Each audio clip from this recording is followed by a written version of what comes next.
بنگال والوں اگر برا نہیں مانے تو ایک بات عرض کروں ہاتھ جوڑ کے، مسجدوں کے 2-2 کروڑ کے مینار بنانے کی بجائے کوشش کرو کہ وہ 2-2 کروڑ غریبوں پہ خرچ کرو اور ان کو مضبوط کرو۔ اگر ہماری قوم 10 سال میں مضبوط ہو گئی تو 2 نہیں بلکہ 10 کروڑ کے مینار ہم بنا سکیں گے۔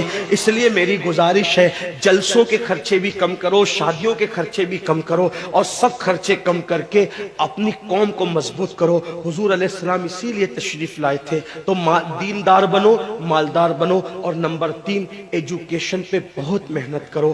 کوئی بھی جاہل نہ رہے، کوئی بھی ان پڑھ نہ رہے، خوب پڑھاؤ اپنے بچوں کو۔ 10ویں 12ویں تک کبھی مت رکنا، بلکہ اپنے بچوں کو IAS بناؤ، IPS بناؤ، ڈاکٹر بناؤ، انجینئر بناؤ۔ ڈاکٹر بھی BUMS والا مت بناؤ بلکہ MD اور اعلیٰ سے اعلیٰ ڈگری دلاؤ۔ اب آپ کہیں گے مولانا پیسے نہیں ہے، میں آپ سے کہتا ہوں ہر سال عید پہ نیا کپڑا نہ بنانا پڑے نہ بناؤ، دھلے ہوئے کپڑوں پہ عید کر لو، لیکن اپنے بچوں کی تعلیم پہ خرچہ کرو۔ اسی طریقے سے کسی اور جگہ پر پیسے لگانے کی بجائے 10 سال اگر ان 3 نکات پر آپ نے محنت کر دی، دیندار بنو، مالدار بنو اور ایجوکیشن کو عام کرو، ہر بندے کو پڑھا لکھا بناؤ۔ آپ کہیں گے مولانا نوکری نہیں ملتی، میں کہتا ہوں ہم نوکری کے لیے نہیں پڑھتے، ہم اچھا انسان بننے کے لیے پڑھتے ہیں۔ اس لیے کہ پڑھے لکھے کی تجارت میں ان پڑھ کی تجارت میں فرق ہے، پڑھے لکھے کی گفتگو میں ان پڑھ کی گفتگو میں فرق ہے، پڑھے لکھے کے اٹھنے بیٹھنے میں ان پڑھ کے اٹھنے بیٹھنے میں فرق ہے۔ دیکھو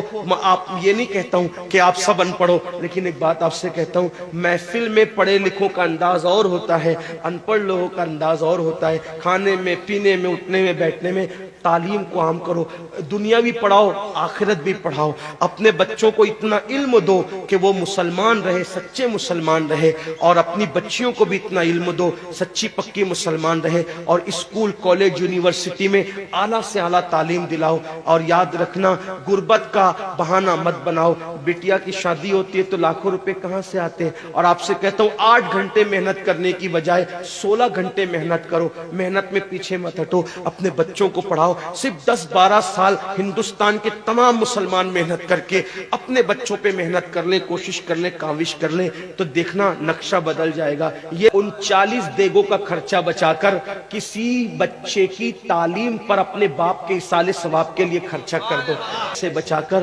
غریبوں کی تعلیم پہ خرچہ کر دو، پیر صاحب کے ایصال ثواب کے لیے۔ بات کہتا ہوں میرا پیر جنتی ہے تو میرے پیر کو میری 1 لاکھ کی چادر سے کیا غرض، اس کو تو جنت میں اس سے بہتر لباس مل چکا ہے، اس کو تو 1 لاکھ کا اس سے بہتر لباس مل چکا ہے۔ تو یہ باتیں تلخ لگے معاف کرنا، لیکن آپ سے ایک بات کہتا ہوں رسومات سے نکلو، حقیقتوں کی طرف آؤ، رسومات سے نکلو، سچائیوں کی طرف آؤ۔